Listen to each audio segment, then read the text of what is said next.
And then I added another string to the bow, mentoring. I have always been interested in my younger colleagues and in an unofficial way helping certain younger colleagues in the beginning stages of their professional careers. About a year and a half ago, I decided that I wanted to make it official. And so I created an initiative called Equilibrium. That initiative is a place for young artists in the first substantial phase of their professional career. It is mentoring. I'm basically bringing a younger generation together with my generation, introducing them to the colleagues that I'm working with, bringing them into major orchestral engagements with Gothenburg Symphony, with Munich Philharmonic, with the Danish Radio Symphony Orchestra. I mean, these are major gigs. And so, of course, I'm looking for an incredibly high level of young musicians. So what I did was I kind of put a call out, like, who's out there? I wanted to find out. And 350 singers got into contact and made applications. 350 singers from 39 countries. And out of those 350, I chose approximately 125 that I heard live. And after those 125, I chose about 20 to be part of this kind of elite squad. And we're into our first season. You know, we're meeting in a short time, and I'm bringing them together with conductors, directors I work with, my Olympic coach that I've been working with for 10 years.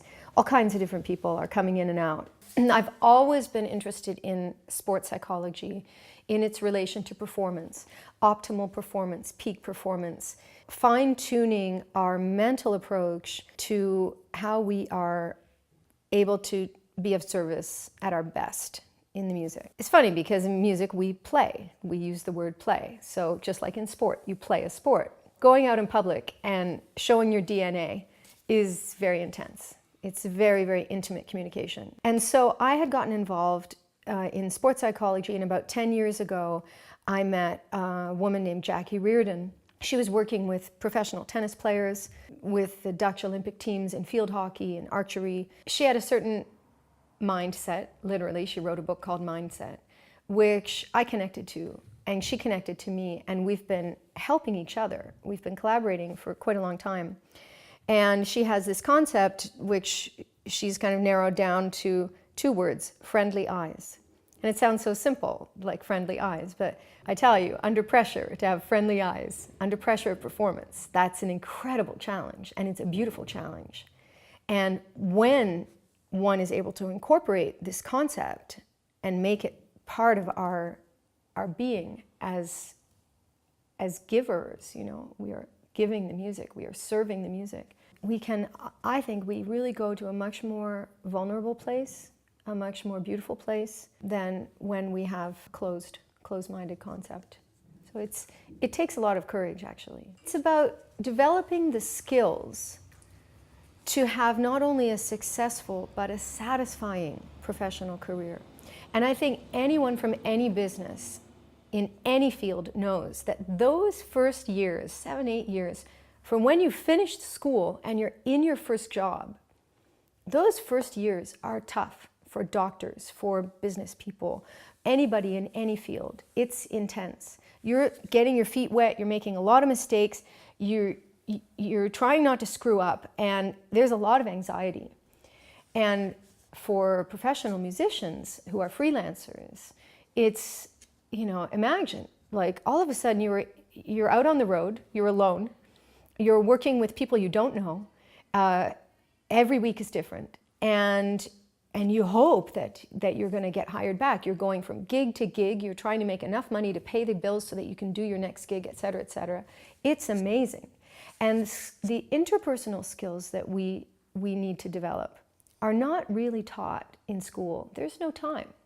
In school we're taught, you know, how to play our excerpts, how to win the audition. But what happens once you won the audition? You know, what are the interpersonal skills that you need? How can you be at your best with performance anxiety? How can you deal with the aspects of management, of travel, of being on the road and, you know, for example, maybe having a score arrive very late or having a difficult colleague.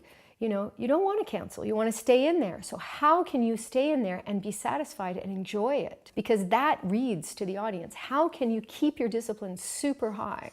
Over the years, I'm so fascinated by these things, and I've always looked at it in quite an analytical way. And so I think I and the people that I know who have a similar mindset to me can be of quite a lot of help to our younger colleagues so that they stay in the business. I've seen lots of people not stay in the business, and not for musical reasons. They left because of other reasons, reasons of challenges that they couldn't overcome, which was a real pity. So I guess it's a kind of community effort to try and keep our community really healthy and supportive of one another. Since I started Equilibrium, I feel like I've put myself under a magnifying glass. So I am hyper aware of every word I use in rehearsal, of all the kind of language trajectories that I take, the way I use positive language, the way that I enter the rehearsal room, when I'm on time, when I'm early, the way a person uses a mobile phone or not in rehearsal, the way that we interact with composers, how do we communicate amongst one another, It's a very delicate situation. In music, when you make music together, you see something very intimate about your musical partners that you do not see in any other situation. And that's a privilege. But to be able to remain open and to stay in that privileged place, it actually requires skill. And those skills can be developed.